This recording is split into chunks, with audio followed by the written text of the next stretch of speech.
کہ خان صاحب اسمبلیاں ڈیزالو کریں، کیونکہ خان صاحب سے کچھ بھی بعید نہیں کیا جا سکتا ہے، اور سمجھنے والے اور ان کو قریب سے جاننے والے بہت اچھی طرح جانتے ہیں کہ خان صاحب کبھی بھی کوئی کارڈ سامنے لے آ سکتے ہیں۔ لیکن جہاں ایک طرف مونس الہی صاحب نے یہ کہہ دیا کہ ہم خان صاحب کے ایک اشارے پر اسمبلیاں ڈیزالو کر دیں گے، وہیں انہوں نے ان کو انڈائریکٹلی یہ پیغام بھی دیا ہے کہ آپ 20 دسمبر تک اور آئیڈیلی مارچ تک آپ کو رکنا چاہیے اور آپ کو اسمبلیاں ڈیزالو نہیں کرنی چاہیے۔ پھر ان کی جو پنجاب کابینہ ہے اور جو پنجاب کے ممبران ہیں وہ بھی ابھی ٹائم گین کرنا چاہتے ہیں۔ دوسری طرف اگر ہم حکومت کی طرف آئیں تو مریم اورنگزیب صاحبہ آن ریکارڈ یہ کہہ چکی ہیں کہ جی اکتوبر 2023 میں آپ کو الیکشن کی ٹائم لائن دے رہی ہوں، لیکن اس کا مطلب یہ ہے کہ نون لیگ کے اندرون خانہ لوگ چاہتے ہیں، جو میں نے آپ کے پچھلے کچھ شوز میں ذکر بھی کیا تھا کہ اس وقت کوئی پاسبلٹی ہو سکتی ہے یا ایٹ لیسٹ اناؤنسمنٹ ہو سکتی ہے۔ تو یہ جو گورنمنٹ ہے چاہتی ہے کہ انہیں کم از کم 1 سال مزید ملے، 1 سال تو پورا، تو دونوں جانب یہ سچویشن ہے۔ اصل مسئلہ یہ ہے کہ دونوں پارٹیز یہ کہنے میں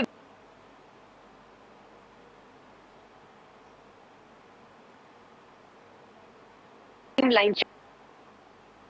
چاہیے۔ اصل مسئلہ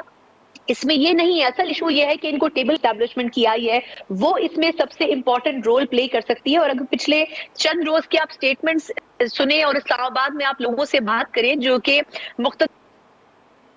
حلقوں میں ہوتے ہیں، تو ان میں سے میجورٹی کی رائے یہ ہے کہ یہ ساری جو جھاگ ہے ان لوگوں کو فائنلی ٹیبل پر آنا پڑے گا اور بات چیت کرنی پڑے گی، اور اس کے بعد یقیناً کوئی سلوشن نکلے گا۔ لیکن نون لیگ کی پرائیورٹی یہ ہے کہ وہ پی ڈی ایم کی تمام جماعتوں کو ساتھ لے کر چلے۔ اس میں جو سب سے امپورٹنٹ چیز ہے وہ یہ ہے کہ جو پی ڈی ایم کی باقی جماعتیں ہیں وہ دیکھنے والا ہو سکتا ہے۔ پیپلز پارٹی کو تو ٹاسک پہلے ہی دے دیا گیا ہے کہ پنجاب میں دیگر معاملات اگر کوئی ورسٹ کیس سینیریو بنتا ہے پی ٹی آئی کی طرف سے تو پھر پنجاب میں کس طریقے سے سسٹم کو بچایا جائے گا، اور اس کے لیے آپ نے دیکھا ہے کہ شجاعت صاحب سے جی مختلف سٹیٹمنٹ دیا کہ جی مجھ سے تو کوئی سیاسی بات نہیں کی گئی ہے، مجھ سے صرف طبیعت کا احوال پوچھا گیا ہے، حالانکہ ایسا نہیں ہے کہ ان سے کیا بات چیت ہوئی ہے۔ یقیناً ان کے سامنے کچھ نہ کچھ رکھا گیا ہے جس میں موٹی بات یہ ہے کہ ان سے کہا گیا ہے کہ سسٹم کو چلنے دیں اور کم از کم اسمبلیوں کو ڈیزالو کرنے کی بات نہ کریں۔ اگر آپ کو ایک تھریٹ یہ ہے کہ آپ کو وزیر اعلیٰ شپ چاہیے یا اس میں بڑا ہے لیکن اس پر کم از کم بات کی جائے، تو دونوں جانب سے اس وقت باگینی صحیح ہے کہ اپنے جو عزائم ہیں ان کو پورا کیا جا سکتا ہے، بہتر نکلتے ہیں۔ لیکن اس میں جو امپورٹنٹ پوزیشن ہے وہ یقیناً پاکستان پیپلز پارٹی آنے والے دنوں میں پلے کرتی ہوئی آپ کو نظر آئے گی۔ ٹھیک، بہت ضرورت ہے اس وقت مذاکرات کی، لیکن ٹاکس اس وقت ہونا بہت ضروری ہے، اور معاشی مجبوریاں کچھ ایسی ہیں کہ تمام سٹیک ہولڈرز کا مل بیٹھ کر مذاکرات کے عمل کو آگے بڑھانا بڑا ضروری ہے۔ تمام معزز پینلسٹ کی آراء شامل کر چکے ہیں ہم پروگرام میں۔ یہاں وقت ہوا ایک بریک کا، بریک سے واپس آئیں گے تو پروگرام کے دوسرے سیگمنٹ کی جانب بڑھیں گے۔ اسٹے وتھ اس۔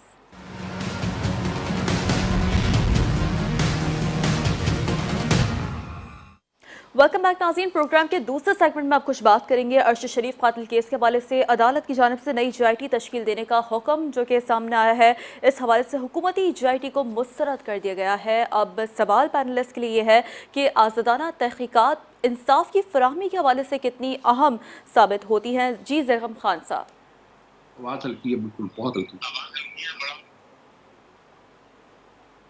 جب وزیر اعظم نے چیف جسٹس آف پاکستان کو خط لکھا تھا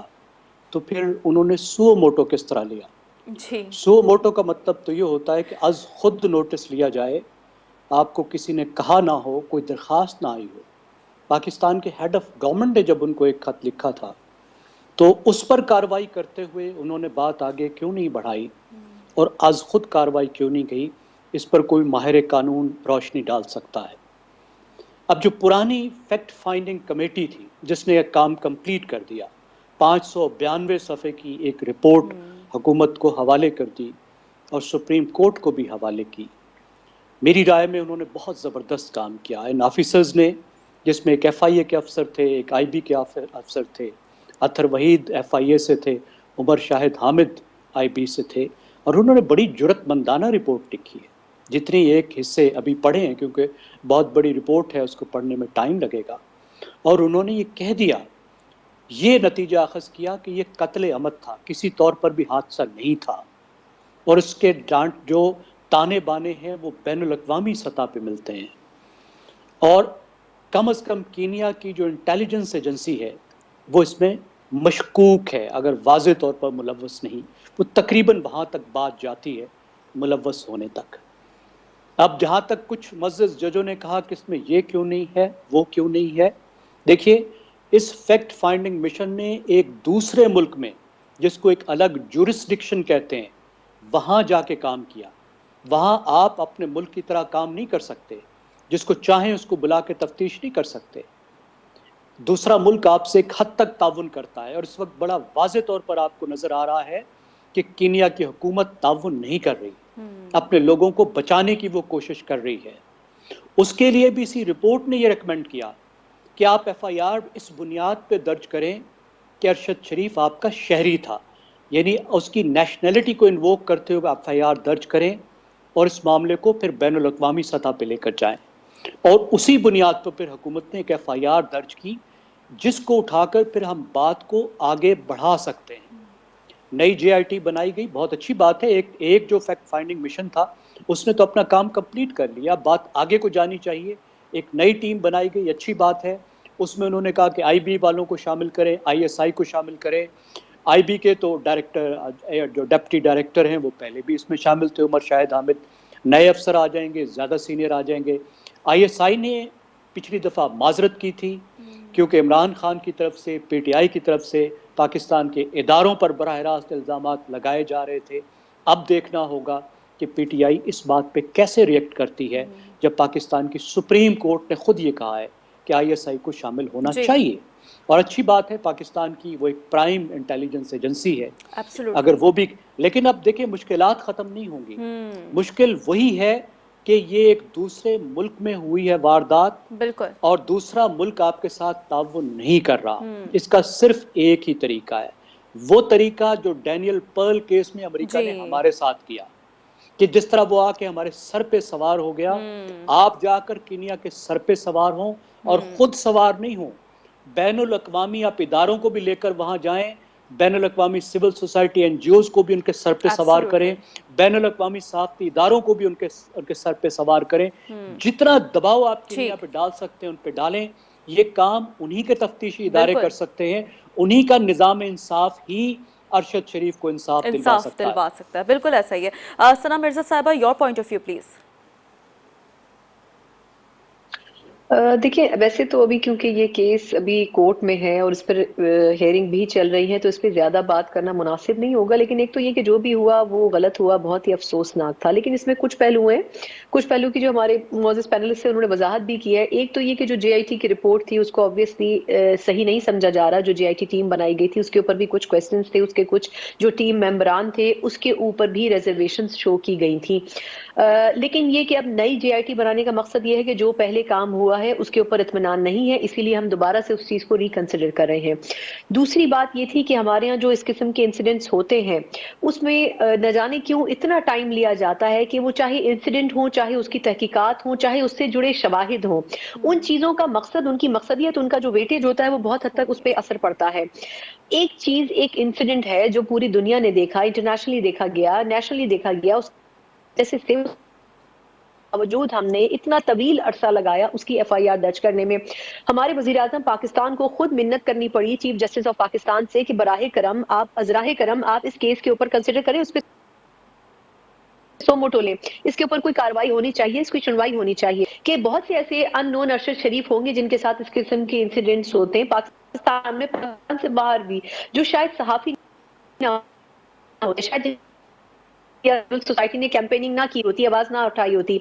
ان کے لیے یہ سب کچھ نہیں ہو پاتا، تو پھر ان لوگوں کی سنوائی کہاں پر ہوگی؟ تو ایک تو یہ کہ ہمارے یہاں جو سسٹم ہے سلو ہے، اس قسم کے جو کیسز ہیں ان کو ایک ٹیسٹ کیس بنانا چاہیے اور ان کی مثال قائم ہونی چاہیے۔ زیغم صاحب نے بالکل درست کہا کہ ہمیں انٹرنیشنلی اتنا پریشر ڈالنا چاہیے کینیا کے اوپر کہ وہ اس بات کو مانے کہ ان سے غلطی ہوئی ہے، نہ صرف تحقیقات میں بلکہ پاکستانی ٹیمز کو پروفز فراہم کرنے میں، اسسٹ کرنے میں۔ لیکن کویسچن یہ بھی جب رپورٹ میں گئی ہے تو انہوں نے اپنے طور پر بھی ایک رپورٹ پیش کی ہے اور انہوں نے اس میں بھی بہت ساری ایسی چیزوں کا جو فائنڈنگز تھی، فیکٹ فائنڈنگ رپورٹ تھی، اس کا حصہ نہ ہو۔ انہوں نے اس میں بڑا ڈیٹیل میں بتایا کہ کس طریقے سے ارشد صاحب کو اسلام آباد سے زبردستی بھیجا گیا،